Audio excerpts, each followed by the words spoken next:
बिस्मिल्लाहिर्रहमानिर्रहीम। अस्सलाम वालेकुम। आज मैं बनाऊंगी मालपूड़ा या मीठा पूड़ा, दो नाम है। कोई मीठा पूड़ा कहता है, कोई मालपूड़ा। तो बहुत ही परफेक्ट रेसिपी है। मेरी रेसिपी से बनाओगे तो बहुत ही अच्छा मज़ेदार सा मालपूड़ा बनेगा, जो कि अक्सर हलवा पूड़ी के साथ भी खाते हैं। तो बनाते हैं मालपूड़ा।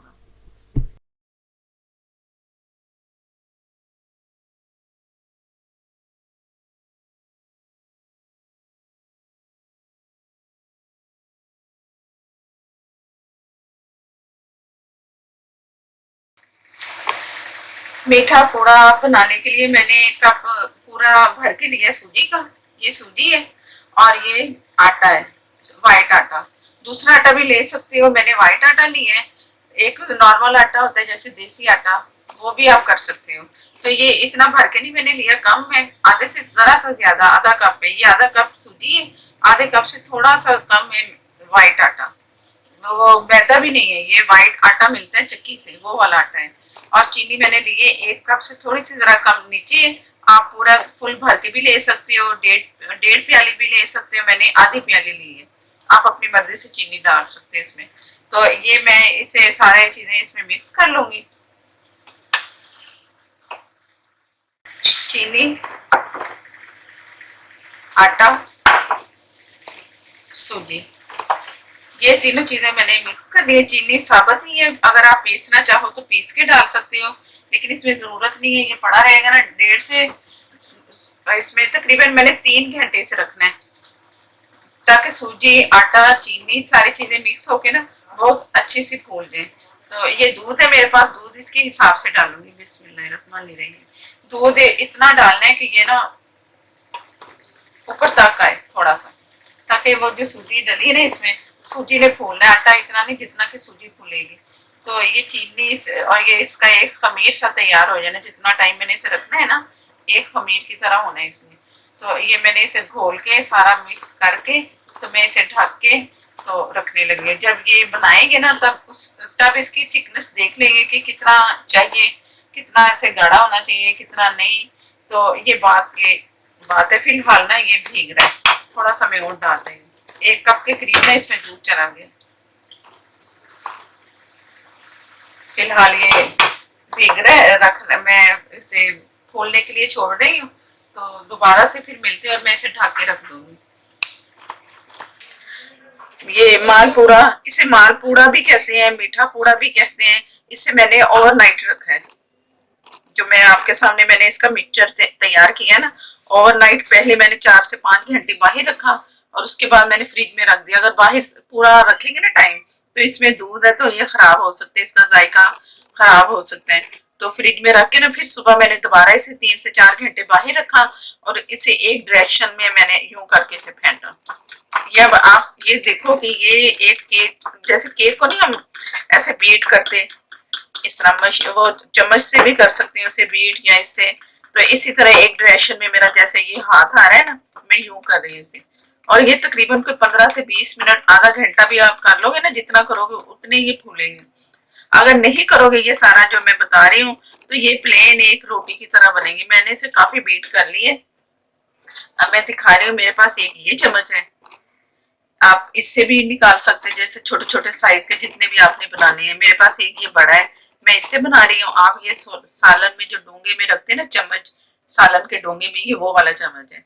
तो इससे जरा ना इजीली ज्यादा सारा निकलेगा, और डालते जाओगे। छोटे चम्मच से ना जरा मुश्किल हो जाएगी, क्योंकि एकदम ही हमने डालना है, तो ये गोल रोटी की तरह फैलना है, और इसके बाद ये फूलना शुरू हो जाएगा। जो मैंने इसे रखा किया है ना, उसकी वजह से ना ये फूलेगा। अब मैं ये ऑयल मैंने गरम कर लिया, वो मैं दिखा रही हूँ आप लोगों को।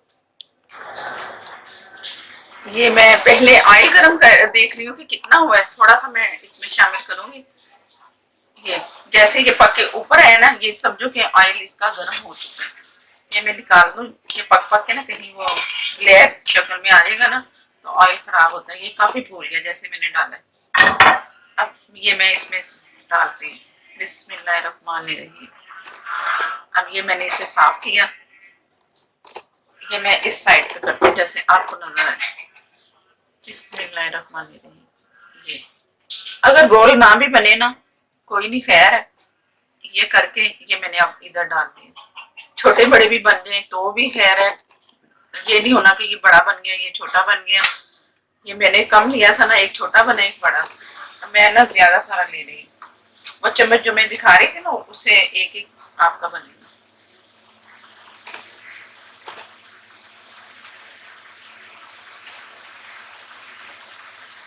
मैं बस एक लेयर में डाल रही हूँ सीधे हाथ से, वो सॉरी अब मैं उल्टे हाथ से फिर कर रही हूँ। ये मैं डालते डालते ना मेरे जहन में नहीं रहा, तो ये मैं अब सीधे हाथ से कर रही हूँ। काफी लोगों का इतराज होता है सीधे हाथ से, इसलिए मेरे साथ हुआ है कि वो ना मैं सीधे हाथ से फिर आप लोगों को नजर आ रहा है, इसलिए मैंने उल्टे हाथ से पकड़ा वो चम्मच। अब मैं सीधे हाथ से दिखा रही हूँ। मैं एक ही डायरेक्शन में डाल रही हूँ, एक ही जगह पे, वो खुद ब खुद ही फैलेगा और फूलता रहेगा। और जो इसका जो ऑयल है ना, इतना गर्म नहीं रखा मैंने, नॉर्मल सा था। तो अब ये आस्ता आस्ता बनेगा, फुल आग पे भी नहीं करना, ये नहीं तो ये खराब भी हो सकता है। अब कुछ और बन जाएंगे, ये एक कप से बनाए हैं मैंने, तो और भी बन जाएंगे एक कुछ चंद, इतने ज्यादा नहीं बनेंगे। तो आपको जितने चाहिए ना आप रेसिपी को उसी तरह बढ़ा लो। ये मैं जरा इसका पैन हिला रही हूँ कि ये एक जगह से ना हट जाए। नॉन स्टिक में करोगे ना आप जरा वो चिपकेंगे नहीं। ये फायदा है इसका पैन का। तो आप लोग भी इसी तरह करना, और ये फूलना भी शुरू हो गए और इंशाल्लाह बहुत अच्छे फूलेंगे। ये भी मैं जरा हटा दूं, ये ऊपर तैर रहे हैं अब ये ऑयल के। तो इसके अंदर ना इसकी निशानी ये होती है, ये फूलते भी हैं और इनके अंदर ना बहुत मामूली से ना सुराख होते हैं, हल्के हल्के से, ज्यादा नहीं बनेंगे। बस आप देखोगे ना गौर से तो उसमें ना सुराख से बने होंगे, ये इसकी निशानी है। अगर आप ये सारा काम नहीं करोगे ये प्लेन रोटी की तरह बनेंगे, सही नहीं बनेंगे, फूलेंगे भी नहीं।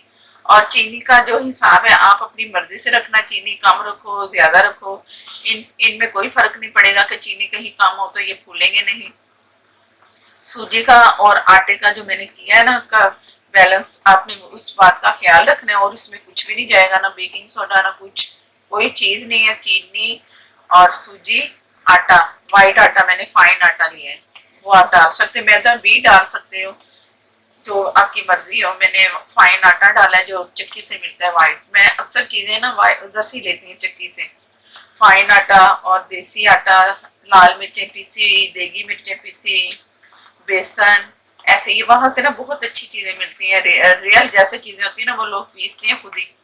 तो आप भी अपने नजदीक की जो चक्की वगैरह है ना, कोई होगी, हर एरिया में होती है, बड़ा एरिया हो या छोटा हो सब में होता है। तो आप वहां से ये लें चीजें, तो बहुत सही रहता है ये। और इतनी महंगी भी नहीं होती, रेट वो सुपर स्टोर के होते हैं ना जो, उनके रेट भी होते हैं। और नंबर 2 चीजें होती है, इससे बेहतर है कि हम उधर से लें।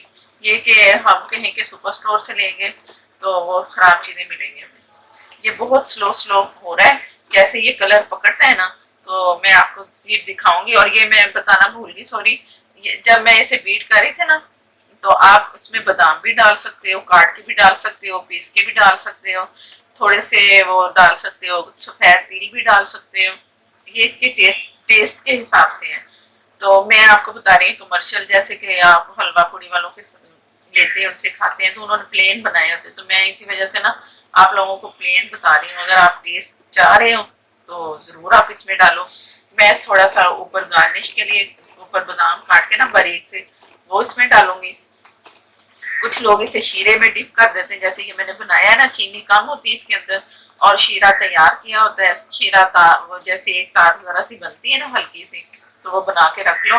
तो शीरे की समझ ना आए तो शीरा मैंने काफी चीजों में बनाया। मेरा चैनल ना आप सारा चेक करते रहा करो, उसमें बहुत सारी चीजें आपको मिलेंगी, फिर आपको मुझसे पूछने की जरूरत नहीं कि इसमें कैसा होगा, क्योंकि मैंने सब चीजें बना चुकी हूँ मैं। तो आप चेक करो सारे सब लोग मेरे पूरे चैनल को, उसकी रेसिपीज को कि इसमें क्या क्या बना हुआ है, तो आपको तमाम चीजें मिलेंगी। शीरा बनाने की तरकीब भी, पीठी वाले लड्डू पूछ रहे हैं सारे, वो भी मैं बना चुकी हूँ। आप पीठी वाले लड्डू भी उधर से देखो। मछली की 3 से 4 वैरायटीज मैं बता चुकी हूँ इसमें, फ्राई, कोरमा, मछली पुलाव। तो आप तमाम चीजें ये देखो चैनल से, तो आपको सब चीजें नजर आएंगी। ये मैं फ्राई करके कलर चेंज होता है ना तो मैं आपको दिखाती हूँ। ये मैं इसे पैन को ना इस तरह हिलाती रही हूँ ताकि ये इसके ऊपर ना ये ऑयल आए, या चम्मच से आप यूं यूं कर लो। इसका कलर हो रहा है, मैं जल्दी से पलट रही हूँ। ये किनारों से नजर आ रहा है ना कलर, तो यही इसकी निशानी है कि ये पक गए एक साइड से। अब ये दूसरी साइड पे आ गए, अब ये वाली साइड पे कलर आएगा। जलाना नहीं है, तो अच्छे से कलर में निकालना है और मजेदार से लगेंगे। जल गए तो फिर वो सही नहीं है, नुकसान ही है, जली चीज खानी भी नहीं चाहिए। तो इसके कलर का ध्यान रखना है। अब ये साइड भी जैसे ही होती है तो मैं आप लोगों को दिखाती हूँ। इस तरह जो बाकी मेरे पास मिक्सचर बचे हैं तो मैंने इस तरह फ्राई कर लेना। मैं उम्मीद करती कि आप समझ आ चुकी होगी कि ये कैसे बनेंगे। बाकी जो मैंने सारा बताया उस बात का ध्यान रखना है, तो बहुत मजे के बनेंगे। मेरे नए देखने वाले चैनल को जिन्होंने भी मेरे चैनल को सब्सक्राइब नहीं किया वो मेरे चैनल को सब्सक्राइब करें। साथ में जो बेल है उसे जरूर आप प्रेस करें, उसी से नोटिफिकेशन मिलेगा। और ये इसके जैसे कलर बदल रहे हैं ना तो जल्दी से मैं निकाल रही हूँ ताकि इसका कलर ना खराब हो। इसे दूसरे से स्पैचुले से मैं पकड़ती हूँ। ये नॉन स्टिक का मसला ये होता है कि इसे स्टील का बर्तन नहीं लगाते, तो अगर लगाओ तो एहतियात करो। ये बन चुके हैं।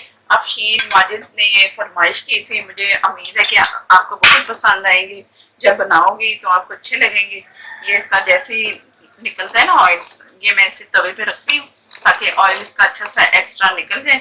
जब मैं फ्राई करती हूँ ना कोई चीज तो ऑयल पैन में डालने से पहले मैं 2 से 3 कतरे ना डालती हूँ उसके सिरके के। वो आप लाजमी डाला करो, मैं नहीं दिखा सकी लेकिन बता दिया, तो आप इस तरह कर लिया करो तो बहुत अच्छे फ्राई होंगे। उसमें ऑयल नहीं ज्यादा जाता, फिर बहुत अच्छा नॉर्मल, अब पता ही नहीं चलता कि ये ऑयल इसके अंदर है ही नहीं। कुछ ऐसी चीजें होती है ना जिनमें ऑयल जबरदस्ती नजर आता है कि ये इसी में ऑयल आ गया, तो वो होती नहीं है चीज। तो ये मैं सारे आपको डिश आउट करके दिखाती हूँ। मुझे दें इजाजत, अल्लाह हाफिज।